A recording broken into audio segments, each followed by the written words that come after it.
Whenever we play a game, it's always important to learn the rules first. Not everyone wants to learn the rules, especially, kids. And I remember, growing up playing different board games with my family. We would get the game out, set everything up, and then my brother and my dad were always the type of person who would sit down for what felt like hours at the time and insist that we read the entire rule book. And I couldn't stand it. It drove me crazy. I was very impatient, and I just wanted to play. But then once we finally did start playing, it would always usually end up as a showdown kind of between my brother and my dad. And the reason was because they read the rules. They understood the game on a much deeper level, and it helped them figure out how to succeed better.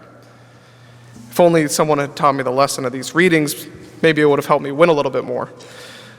Because just like those board games that we used to play, life has rules to follow as well. And I'm not just talking about, laws of our country. No. I'm talking obviously about the commandments that we receive from God. These guides that we receive from the divine creator of the universe to help us understand the world around us and the proper way to salvation. Because our lives are very far from a game. There are no do-overs, no save points, no I'll get them next times. We have to get this right in this life. Everybody wants to win and attain eternal salvation. And the challenge is set right in front of us every single day. The first reading talks about, these choices that are laid out in front of us. And that is how God will know, really, ultimately, if we truly desire to be with Him for eternity, and by what we choose every single day whenever we wake up. And if it were as black and white as that, I hope everybody then would be able to see, choose yes, choose no. I hope everybody would choose God, obviously. But just following God's law is not the same thing as knowing His law. We see Jesus teach that in the gospel. He tells the disciples that unless your righteousness surpasses that of the scribes and Pharisees, you will not enter the kingdom of heaven. That would have been devastating to hear. If you're one of those disciples, a good Jew at the time, the way to salvation would have been just follow the law of God. That is the way. And seemingly no one did that better than the scribes and the Pharisees.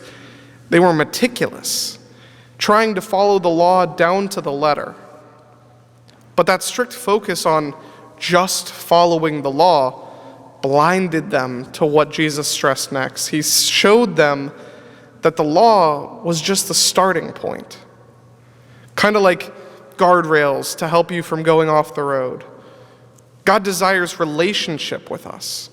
He wants us to know the law, of course, yes, but then to go deeper with it, to understand what it really means to love the Lord your God with all your heart, with all your mind, with all your strength.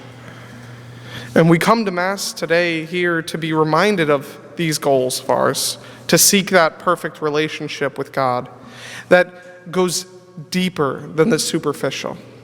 And yes, that's hard. And yes, we're going to mess up from time to time, which is why we have this gift of the confessional, to turn back to the Lord and allow Him to wash away our sins again in the blood of the cross and start fresh, working to build that relationship, going deeper and deeper every time that we do.